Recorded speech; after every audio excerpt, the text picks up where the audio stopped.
One of the biggest things I recognized recently while performing some sort of activity, in this scenario, it's actually been running, that there were certain areas in my rib cage that was literally restricting my lung capacity. I want to improve and increase my lung capacity, but I realized specifically for myself in the back part of my rib cage, specifically between the shoulder blades, when I was getting to more of a point of exhaustion, I would feel a lot of cramping, discomfort, even pain in that area because my rib cage was too compressed. So my lungs were creating all this demand on my rib cage to expand into, but I couldn't do it. So it was sending me feedback that, hey, you're compressed, you're restricted here, we can't expand. But when you get to those durations and those points of exhaustion and you're pushing the air elsewhere, this isn't something that we want to necessarily happen. We need to learn and teach our body how to breathe circumferentially within our rib cage. If you are an elite athlete or you're a beginner, you're noticing that when you're going for runs or you're performing weight training, you are doing your favorite sport, and you're noticing that, hey, my lung capacity could improve. You're gonna notice such a drastic change with what I'm showing you in this video on how to increase your lung capacity, which really comes down to two things: decompressing the rib cage and teaching us how to use our diaphragm to expand and decompress from the inside out. Many people are breathing through the neck to elevate the rib cage in attempt to breathe, but that can cause a lot of stress. That's not optimizing our diaphragm or the expansion of our rib cage. Many people breathe through the belly or these lower front ribs. Now, that's a good starting point to teach you how to breathe diaphragmatically, but there's a lot more to the equation, and there's so much more that we can optimize with our breath to expand. Now, our lungs are obviously located in our rib cage, but such a very interesting fact that I learned recently was we actually have more space to breathe into our back part of our rib cage compared to our front. So let's learn and teach ourselves how to optimize that space so when we're performing activity or we're just doing anything throughout the day, we can expand our rib cage, expand our lungs to breathe into that space. But we need to understand there's two phases of the breath, the inhalation and the exhalation.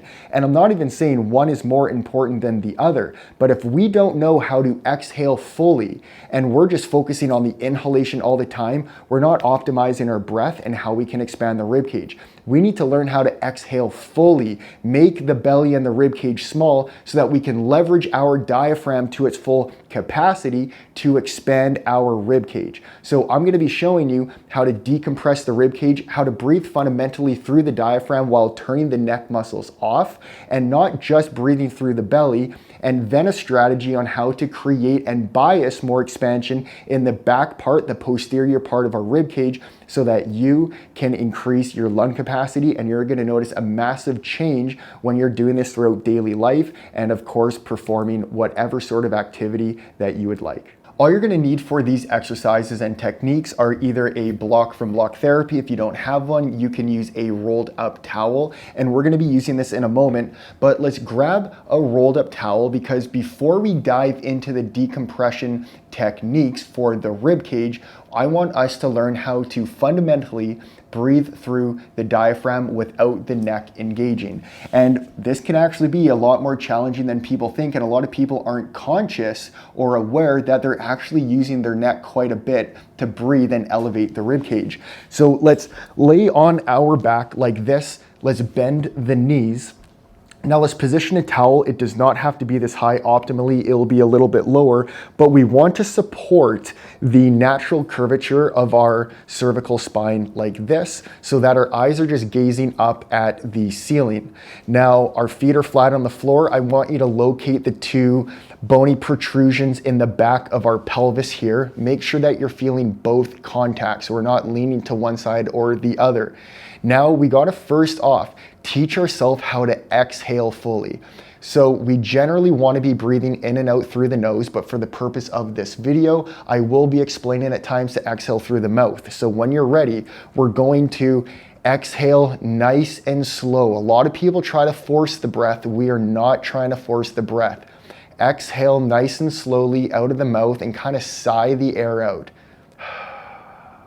When you get to that end range of the exhalation, I want you to feel as a byproduct that your side abs here, not the six-pack abs, the side abs, your obliques, are starting to engage. And you might notice that that is pulling the rib cage down, and it might even tilt your pelvis backwards, posteriorly like this, so your back will start to flatten out a bit. That is good. Now, as we're holding this, I don't want you to let go, but we're not forcefully contracting. It's just about a 10-20% effort here.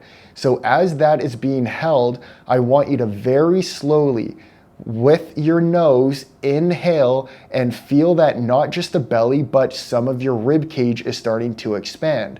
So this is what it will look like. Exhale fully. Bring the tongue to the roof of the mouth. Inhale through the nose. And I'm starting to feel right away that yes, my belly is moving a bit. That is totally okay. I'm feeling my side ribs and my lower back part of my rib cage is wanting to expand.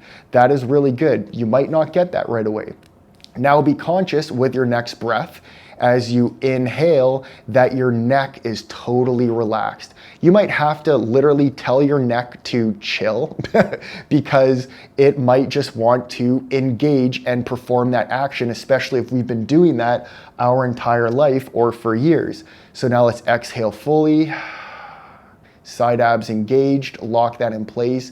Very slow.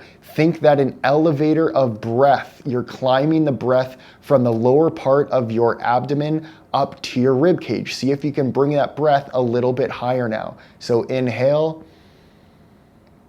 I'm feeling the front, sides, back part of my rib cage. This is where we're starting to breathe circumferentially. And then let's expand and bring that up higher.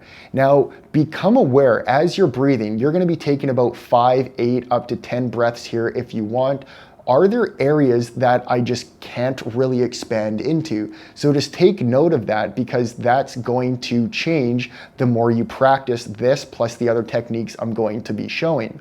Perform at least 5, even up to 10 breaths before we start moving into the techniques to help decompress areas of the rib cage.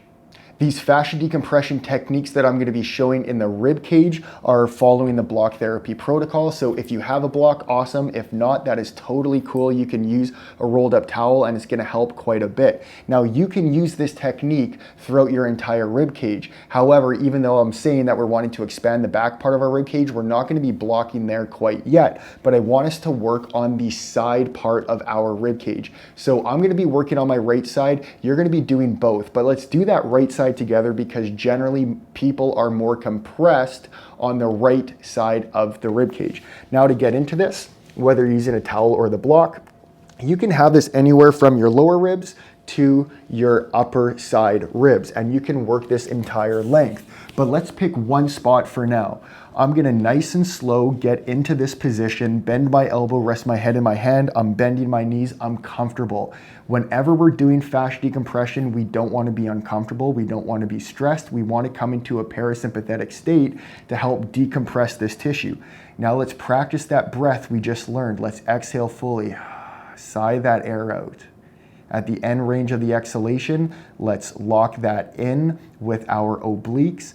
And now nice and slow as we inhale, start feeling that the rib cage is expanding. Now we're in a sideline position. Gravity is going to be affecting us different. It's going to be easier for us to expand the right side of the rib cage because we're a little bit more crunched here, we're more open here, and gravity is pushing more contents down so that we can expand into that area.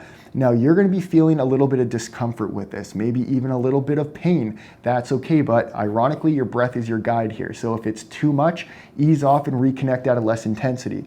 But as we're settled in here, I want you to bring your awareness to the rib cage where the block or the towel is located so that we can intentionally expand and bring your breath into that space. So let's spend about 3 to 5 minutes here. You're gonna be doing that on your own time right now. You might need to pause the video, that's totally fine. And you can very slowly start searching more towards the front part of the rib cage or towards the back part of the rib cage. Now, when you're ready, you're gonna exhale up and off, but understand when there's certain areas of the rib cage that are more compressed, this can affect other parts of the rib cage. So if we find a really big compression site that lets go, that can open up other areas of the rib cage to expand into. Now you can perform that on the other side if you want to view it from more of a symmetrical approach. But once you completed 3 to 5 minutes, let's move on to a specific posterior rib cage breathing drill. If you felt a difference with the fascia decompression position while using a rolled up towel and you don't have a block, but you want to try out a full body fascia decompression program that also focuses a lot on the rib cage, a lot on the breath, and you want your own block, I'll have that linked in the description below so that you can get our full block therapy starter kit, including a block. For this breathing drill, all you're gonna need is a wall to lean up against, and we're just gonna be in this short seated position. And this is a short seated posterior expansion for the ribcage breathing drill. So if you want to, you can elevate yourself on a little step if you would like, so you're just a little bit higher up. But what I'm gonna be doing for this demonstration is just gonna be staying here. Now we have to understand when we reach with our arms in certain areas, we can open up space in different areas of the rib cage to bias expansion so that we can breathe into that space more effectively. Now, we don't want to just be breathing through the back all the time, but so many people are compressed in the back, and this is a big factor that's locking us up. So once we're in this position, feel both of your sit bones evenly on the floor. And now I just want you to rest your forearms on your knees like this. And as I'm here, I'm just gently pushing my shoulder blades away from me. So this is me protracting my shoulder blades so they're getting further away from the spine. Now what is that doing? That's opening up more space between the spine and the shoulder blade for us to relax this area and breathe into. Now, as I'm doing this, I might even be hunching over slightly, but Quinn, that doesn't look good, you're hunching over. We're doing this for the purpose of expansion in this area. We're not gonna become hunchbacks if we do this. Now, once I'm here, this is a really big key factor that I missed for a while. You want to now push your rib cage back. So literally feel you're pushing your rib cage back as you're pushing your arms forwards, not forcefully, just gently, 2, 3 out of 10 effort. Now, once we're here, you're gonna feel that it's actually quite easy for me to engage my side abs. So let's follow that same breathing strategy. Exhale, sigh it out of your mouth. Feel those side abs engage, lock that in place. You're pushing that rib cage back. We're pushing the arms forwards. Now nice and slow, tongue to the roof of the mouth, and inhale very slowly and gently.